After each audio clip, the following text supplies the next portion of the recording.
And joining me now is New Hampshire Governor Chris Sununu. Governor, thanks so much for making the time. You bet. Glad to be back on. Of course, so I want to start out with the last time you and I spoke, you had endorsed Nikki Haley in the primary. She has obviously since dropped out of the race, Donald Trump now the nominee. You were obviously very sharp in your criticism of the former president. I'm wondering what you make of the fact that now he is the Republican ticket, the fact that the polls, at least as of right now, suggest the vast majority of Americans don't really want either one of the two candidates to be the nominees for the respective parties. What do you make of the choice that Americans are facing? Well, that's the primary system, right? So again, you have your primaries. Republicans had an open, fair primary. It didn't turn out the way I wanted, to be sure.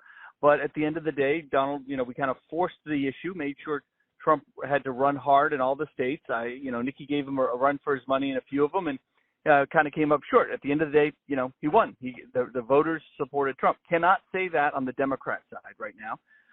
Biden was the person that collected the votes. As bad as they kind of pushed everybody out from running against him, and now they're just going to kind of push out a sitting president, force all of the delegates to support one candidate, Kamala Harris, who didn't collect any votes. And I know she's on the ticket, but it's very different running for president and vice president, and then just kind of switching that up at the last second and not letting the voters decide. So that's the biggest fundamental problem the Democrats have on their side.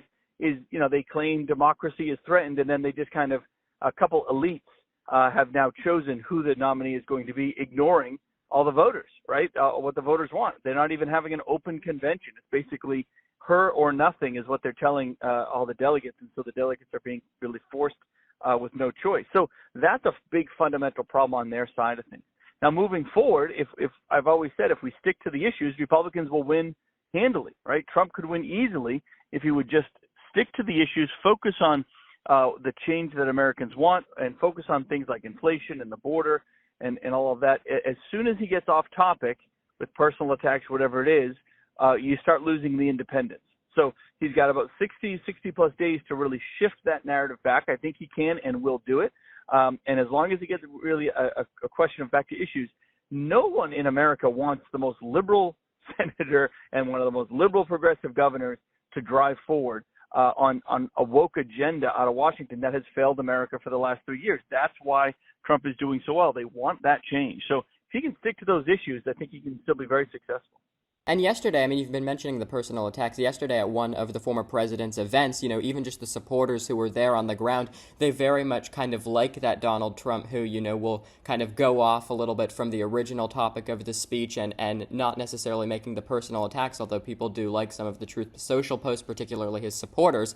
So, I guess I'm just wondering, how are you able to kind of balance that between his supporters who very much enjoy kind of the current Donald Trump that we see with those personal attacks versus the independents that you speak of that very much so are not interested in kind of the rhetoric that is being pursued right now?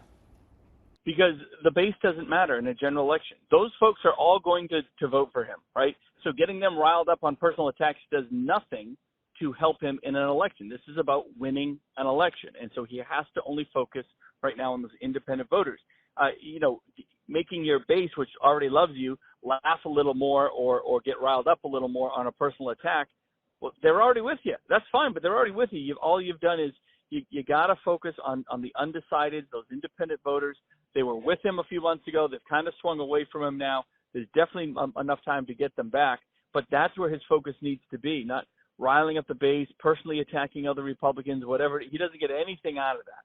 And all that matters for him right now is winning an election. And if he focuses on the blocking and tackling, as we call it, to win campaigns, to win elections, he really should win big. If he can't do that, that's on him. Everyone has laid out the playbook here, right? So, if the former president doesn't close the deal here, when everybody knows what it takes to do that, if he's unwilling to follow the steps to do it, and only worry about appealing to his base, which he already does, and just retreading over that same old ground, which doesn't get him any closer to winning on November 5th, then that's on him. And so I think that message is slowly getting through. I think he's also, I've spent a lot of time with the former president. He cares about polls. Boy, does he care about polls. That's all he wants to talk about sometimes.